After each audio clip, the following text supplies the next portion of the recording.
All right. Welcome back to the Greenhouse Podcast. I'm here today with Pastor John, who has been running with me for almost a decade. I think that's awesome. I think that also means we're maturing.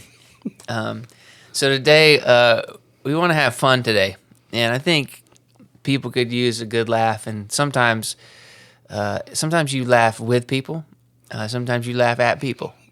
And all the time, I think you should be able to laugh at yourself. You know, sometimes I can take things a little too serious. So today, we're just going to take some strolls down memory lane a little bit, share some stories, and also tie things into groups. This past weekend, we launched what we call Spring 2026 groups, and you kind of run that ship, you and Tina, and do an excellent job. And this semester, we've offered 34 groups, which is the most we've ever offered, and it's cool to me that we're still providing opportunities for people to connect. As our church grows larger, it's important for people for their circles in some ways to grow smaller. And, you know, this has been a menagerie of expressions and journey throughout the 9 years of our church. And, you know, I think for a while we had this phrase, do life in circles and not rows. And I think that's still the heartbeat of what we do. And it's been, I think, part of I wouldn't even say a secret because it's publicly what we try to do is get people in groups. But I think it's been important to who we are today and what's been going on. It's funny you say that because I got 3 items for show and tell. Is this show and tell today? This is show and tell. Our very first and only, to this day, group smug. We had a group smug. Do you remember which launch class this was? I want to say this was our maybe second or third, but this was part of the first big launch we did. Were we in the school? No, we were in the theater. This was the time we had a large tailgate out on, I believe it was NFL opening season. That was just, the dates happened to line up, and we launched groups that weekend at the theater. We had a guy cooking hamburgers out in the grill or out in the parking lot at 100 degrees. It was epic. And we've done a lot of mugs in the life of our church. Is this generation 2 maybe? This was probably a year-ish after. Okay, because this is the OG mug. I brought it out today just for kicks and giggles because, you know, I think this story has been told several times, but, you know, with our church growing like it is, it's possible that people don't know, but the first piece of merch that our church ever had was this mug, and I was so excited about it. Printed them, handed them out to people, and, you know, it was probably, I don't know, several months after. It took some time, but I feel like a lot of people caught it. And didn't want to. They did not have the heart to say. I mean, this was a church plant. This was before we ever met publicly. Or we thought we couldn't afford the extra letter that was missing. We couldn't afford the extra letter or the reprint. But this is the original mug that says, "Beholding the beauty and the brilliance of Jesus Christ." Not brilliance. I remember when you handed mine to me across the table at Starbucks here in town, and I looked at it and I thought, something looks off. I'll have to look at it later. And it took me a little bit. I got home. I looked at it. I'm like, something's off. And then I finally figured it out. And I said, I don't have the heart to tell them. I'm like, surely everyone's smarter than I am. They're going to figure it out. Generation 1 and Generation 2. Which is actually the same mug. The same mug, just we went with the white version, and we spelt things correctly. And this was for group launch. On this one, the sizing didn't line up properly. So, but I still love them. I used it yesterday when I got home from church. What else you got in that bag? Well, it's funny you should ask. Okay. I remember our very first, it wasn't called a Dream Team Christmas party. I don't know what we called it. It was like all 12 of us that volunteered, I think, at the time. Someone made these awesome hats. If you could see Landon's face right now, I think he's going to throw up. This is the worst, absolute worst piece of merch. Now, I will say this. I gave one of these to my dad, He still wears it very proudly. Now, I will say this one's been a little bit distorted. It's been smashed and bashed, and That gives a new meaning to flat bill yeah, and ugly. And I think when I say limited edition, you had how many? Maybe 24. Not you. Whoever had those made, maybe a dozen, 24. Yeah. Do you have the toboggan to go with it? Man, ask and ye shall receive. Right there. That's not as altogether hideous. terrible. I mean, it is kind of like Titans colors almost. It is. But It is. I Still mean, got it. these things right here. Classic. These were the early years. This was definitely the theater years. I feel like we had, when we got these, the Christmas party we had was actually at the Tennessee Children's Home. 100% was. I think that was we launched in January. That was probably that December. I mean, we were doing anything we could do to like help foster community, weren't we? Yes. I mean, handing out mugs, providing merch, just doing all kinds of things. It was So great. we got 34 groups. We did the group launch this past weekend. Obviously, the next couple weeks, really, people will continue to sign up, and like most groups start either the next week or 2 weeks out, depending. And one thing we've noticed over the years, Tina and I were actually talking about this weekend, that when we first launched 9 years ago, it was like a mad dash where we didn't have as many groups, then we only had a handful. And they would fill up. They had like 30 people in them. Like it wasn't a small group. It was like 4 small churches Right. around town. Like it was a church planner's nightmare probably. Right. Like these 4 groups are going to start their own Right. church kind of thing. But as time has gone on, the way we have kind of staggered some things out, it takes a little bit. People go home, talk Think through about it. it. Yeah, we seen some requests come through this morning where people sleep on it, think about it, and Who do I want yeah. to smell the next couple of Yeah. weeks? Whose living room do I want to sit in for the next several weeks? And so part of, some of the group strategy this time is we have dinner groups, we have sermon groups. Yeah, some of those go together. So the basis of it, at the end of the day, it's the Acts chapter 2 model. You get together, you break bread, you hang out in a living room, you talk, you do life together. And then I've said for a little bit now that like so much happens on a Sunday morning service that when it's over, it doesn't have to be over. So like you get to take that, like our group and several of them are meeting Sunday nights. So that evening we will get to discuss we get to chop your notes up alive It's and slice them. Sermon indigestion. You burped it on Yep. the afternoon. Now you get to kind of figure it out again on Sunday night. Yep, because you say this as well. Like people say that's the greatest sermon ever, and they don't remember it by Monday morning. Exactly. Well, this way we get to talk about it, and it solves a little bit of the common issue of people want to lead a group, they want to host a group, they just don't know what they want to talk about. This is just a great solution, Yeah. and it's something everyone has already heard for the most part. Yeah. So in your mind, Scary place. we've kind of got like leaders in place, and obviously we're always looking for leaders for fall and as our church grows. But what do you think is like the top, I don't know, 2 or 3 reasons why people don't join a group? I think people get scared. I think people get scared they're going to have to get in a living room and confess every sin they've ever committed, those kinds of things. I think people are sometimes anxiety driven, where they just don't want to be in a relationship with people. I would argue that no one wants to live alone. They choose to live alone. Even people that say, like, I don't need anybody, they're lying to themselves and everybody else around them, because they deep down, no one wants to live alone. Right. They just don't. And you, in our couple of podcasts previous, we talked about like just the power of like serving. We used the word schlepping chairs. And, part of, people getting connected, that is a way in the church. Absolutely. The teams that you serve on. But then groups are another like primary way, I think, to drill down and really find friends in the life of a church relationship, because people it's kind of weird, like when I grew up, when you grew up, like people's friends were the people who were at church, Yep. like You didn't just like hear the sermon, sing the song, get your kids, and leave. Like was sometimes, a lot of times, what happens. Yep. You know, you waited around and you were like, "Where are we going to eat? You know, where are we?" You did life together, and so.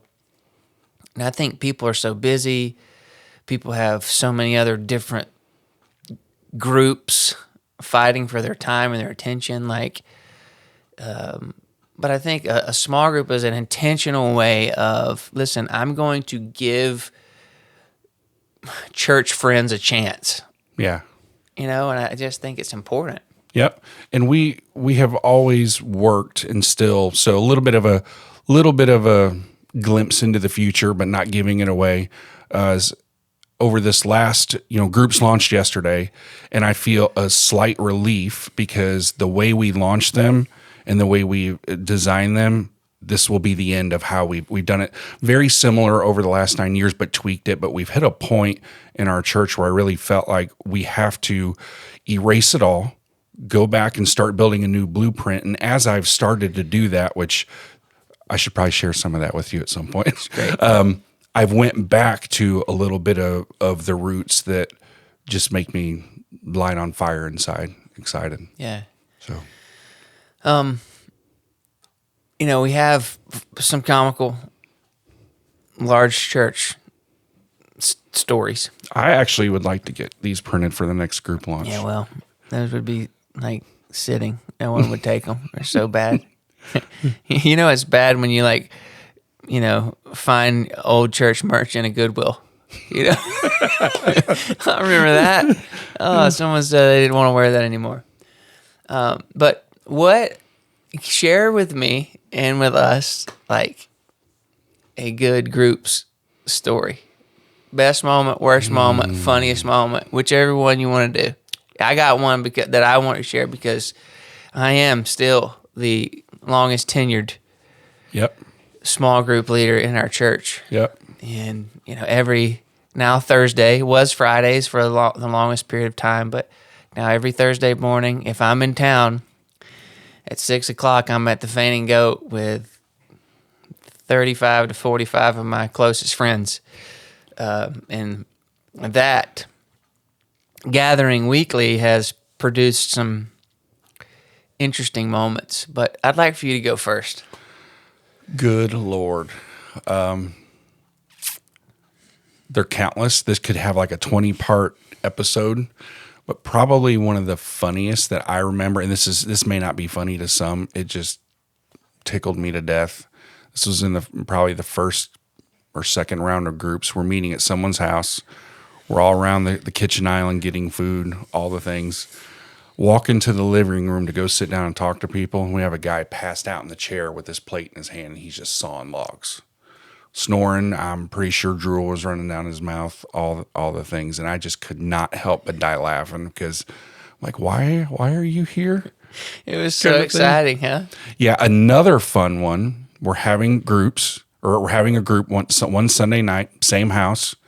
I believe it was actually the same season, the same group of people, and our son's name is Cole.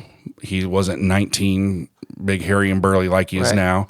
He was a 10-year-old kid, and he was upstairs in the bonus room, and there was another child named Cole as well, and another child come downstairs and said, Cole just hit someone or I don't remember what it was, but something that would cause someone to get in trouble. Well, little Cole, not my Cole, little Cole got a spanking for something my Cole had done. And it was a very intense moment, and we all died laughing when it was over. I think they took him to the mall afterward, the child after that. It was great. It was great. So great. Nothing like a little drama to get things going. People, sometimes are reticent to maybe join a group or connect with other people because, whatever stereotype they carry. Yeah. They think people are weird. They think people are whatever. Then you got to worry about people's kids. It's not just your kids, but somebody else's kids. And everybody else's kids are crazy, but yours. Of course. But really, if you think everybody else's kids are crazy, your kids are probably the craziest. You know what I'm saying? But sometimes, that happens in groups too, of being like, people open their home, got a crazy kid with Cheeto fingers rubbing the walls down. Or Yep. I'll never forget. The house we live in now, we built 5 years ago. And the home we had before, everything was so dark. I couldn't explain it. It was just dark. It was the way it sat, the windows, all things. So we decided everything was going to be bright and white and it's going to be great. Well, then first time we have a group, some kid comes in with Dorito fingers all along our wall. And, if you ever built a house, they use the cheapest flat matte paint that you cannot clean. And all of a sudden we see Dorito fingerprints all down the wall in the entry. Then you go upstairs in the bonus room, someone's bouncing basketballs off the wall. There's basketball prints everywhere. It's so awesome. Yes, but probably not probably, this is the Takes the cake. First place winner. This was not actually in a group. In the summer, we take a break from groups and we do what's called summer nights. So moved into our house in March. We already had Dorito fingers everywhere. You're like, hey, let's break it in. Let's break it in. So we had summer nights at our home. At that time, our church was still barely small enough where we could do it at home in homes that could support it. And we had 68 people in our home and this is you can fact check this if you go back and find the dates. It was the hottest day of the year. It was horrible. And all of a sudden, I had a bright idea to give the kids ice cream popsicles in our kitchen as they're dripping all over the floor. And my wife was ready to stab me. She was livid. We had these white chairs that were nice, cushy chairs. We were so excited to have something nice. Our last house was much different. Fingerprints everywhere, marks. Like someone had something on the rear end, sat down and left it on the chair kind of deal. Did. Yes. But anyway, at summer nights, we had a little child go into our bathroom that everyone was using. And they locked themselves in there and they lost control of their bowels. And I think, I would assume they panicked, tried to clean it up, and made a pretty enormous mess. Situation. Yes. So someone found out. I got wind of it. I'm like, it can't be that bad. Tina walked in there. She handed them some towels, or handed the parents towels. We were not mad at all. It was funny because I decided years ago, like, you just can't lose your mind over that stuff. Kids are kids. Things are going to happen. But I remember telling Tina after she described the mess to me, she goes, John, it looks like a murder scene in there. It's really bad. I'm like, it can't be that bad. And I'm like, I trust you. I'm not going in there to find out. But I told her, I said, well, we've been here 90 days. I guess it's time to remodel the bathroom and just start from scratch. But the craziest part of all of that is the parent went and cleaned it up. They were mortified, tried to Venmo us money. And I'm like, no, that's not happening. Kids are kids. Mine have done just as bad, if not worse, I'm sure, that I don't even know about. But the parent was mortified, and I felt so bad for them. So they walked into church Sunday like this. The truth is, we say church is messy. Yep. Community is messy. All day. Literally. And figuratively. Because people are involved. Yep. So my all-time group story happened on a Friday morning. This was probably, I don't know, maybe 2 years into the church. We were meeting at the Goat. We were kind of fresh at the Goat. So every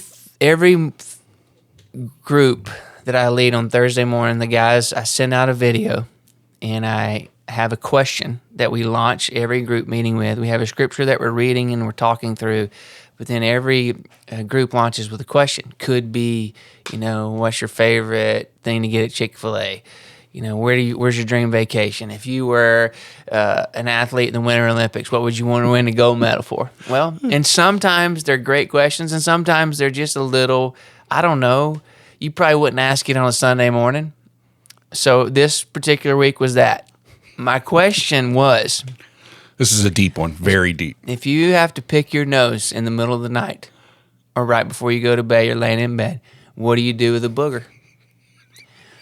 Do you flick it? Do you roll it? So that particular day, coming into the question was going to be interesting. I knew it would, it could go everywhere. Guys, I get up and I put it, or I grab a tissue. One guy said he put it on the back of the headboard. And I was thinking, man, where's this going? And so one particular guy, I got to him I mean, stone cold faced. What do you do in the middle of the night if you pick a booger? What do you do with it? Straight faced. I eat it. He said, I eat it. And we laughed because we didn't believe him. And then after a couple seconds, I mean, he was dead serious. Dead serious. Like I just didn't know what to do. I mean, it was just one of those moments. And so it was powerful. It was a powerful moment. I think everyone laughed, gagged. Yeah. What was funny was like after the meeting got over, one of the guys came up to me in the church and he said, Pastor, listen, when you tell people to turn and greet their neighbor, he said, I ain't shaking that guy's hand. So anyway, crazy stories, groups. There's nothing like them. Nope. It's, can be, as Dickens said, the best of times, the worst of times, but that's life. You know, I mean, it's like, I say you don't get to love deeply if you're not willing to hurt deeply. You're not willing to like be transformed if you're not willing to be in a messy situation. Like, C.S. Lewis talked about how you can live in this glass house and never experience love, or you can be vulnerable and take a risk and experience life to the fullest. And God's primary work, how he does his primary work in our lives, is through relationships. It's like we think everything's going to be spiritual and we just get this holy download and we don't have to like be in relationship with people that, maybe think differently than us, rub us the wrong way. But that's how God like forms us through relationships, and they're just so important. Sometimes you don't know how weird you are until you get around people that, like, okay, maybe I am weird. maybe I'm the weird one here. Maybe I'm hard to be around. Maybe it's me. We've seen so many really cool things happen in coffee shops, living rooms. I firmly believe there are stories that have happened in an incredible way that we don't even know. We just haven't heard because people don't always share. But we've had the opportunity to pray for couples that marriage was falling apart. We have just this last time, this is a testimony, or I'm sorry, not this last time, about a year and a half ago, we had a lady in our group who was battling cancer, going through all the treatments, all that. And you could see it on her face. She was weary sometimes, and she's here every Sunday morning. Cancer's gone, all the things. And it's really cool to see stuff like that happen. That makes all the headaches worth everything. It just makes it worth it. And it's just so worth it. It's like, again, it's the question that I try to live my life by, and I've said it, for years now. When you go to like engage in something or consider something, Jesus said to consider the cost. So relationships are going to be risky. They're going to be messy. You're going to have to forgive. You're going to have to, but how much does it cost is a great question, but probably not the best question. The best question to me is it worth it?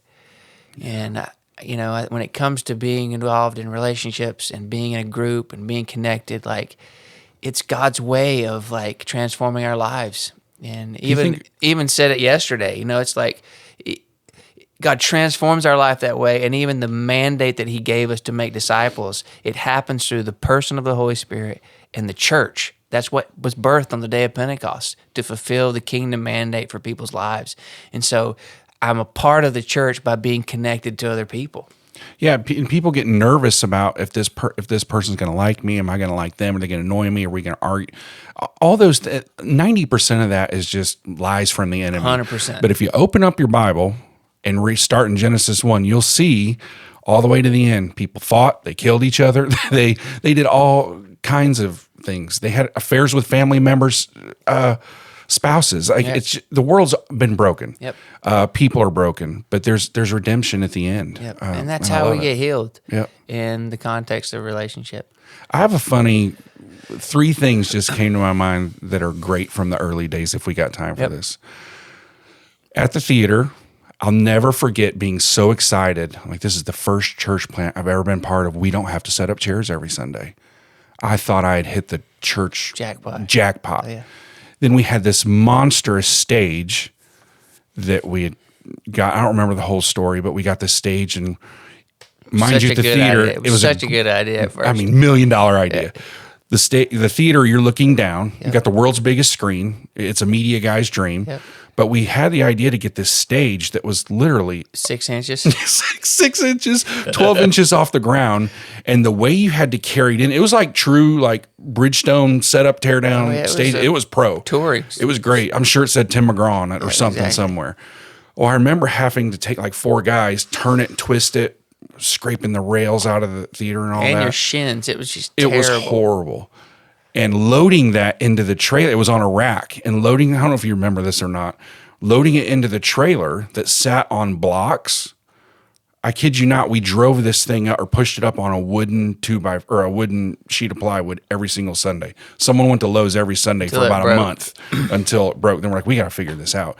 Well, we loaded that thing in the trailer and it started to tip. I do remember that. And everyone started freaking out. And I'm dying laughing. I'm like, why? I thought this was going to be so much easier than last time.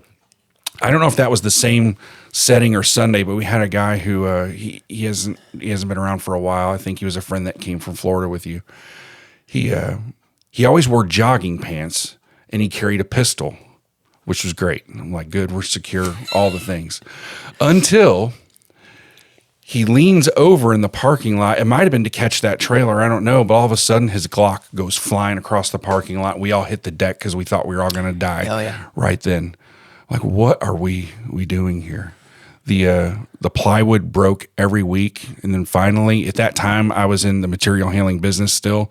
And I thought, I'm done with this. We're just going to find something that works and permanent. And took it to my dad. He cut it down to make it fit our horrible trailer back there. That was a blessing. I say horrible, but it was a blessing. It was so great. And still, with from being part of church plants before, having on-site storage and not having to set up chairs, it was great.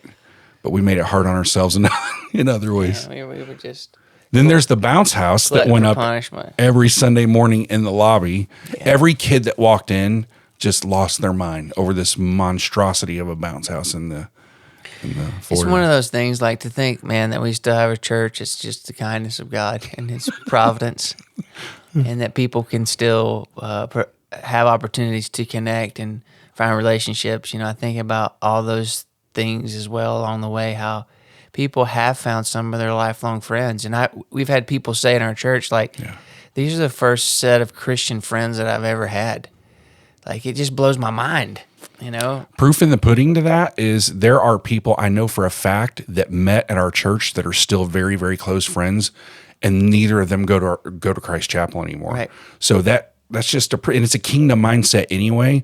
So you can't tell me it don't work when the thing that had you had in common led you together is no longer part of your life, and you're still in a relationship together.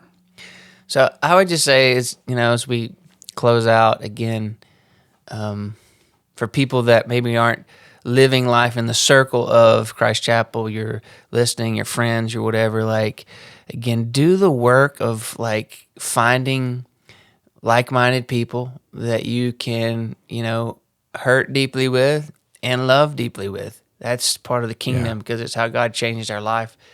And then for people that are part of our church, again, find a group, get in a group. There is a saying that has lasted for a long time around here, and that is just get in the room. If you keep getting in the right rooms, you'll find your life changes, and you'll find relationships with people. You won't be friends with everybody. Don't even think that, but you will find connection and relationship with somebody, and you'll be able to get your shirt. I wore my shirt today called "Rolling with my Homies." So this past week, I spent some time in Oklahoma. I saw this shirt coming into the group launch weekend. I almost wore it on Sunday, but I thought, people just really won't take me seriously. So I said, hey, I'll wear it on the podcast because we're talking about groups. Find your homies and do life with them, and don't do life alone. Thanks for joining us on the podcast, Pastor John. Thanks for being with us. Thank you for the show and tell. If you ever see this merch in a Goodwill, don't take it. We'll see you guys next week. Bye-bye.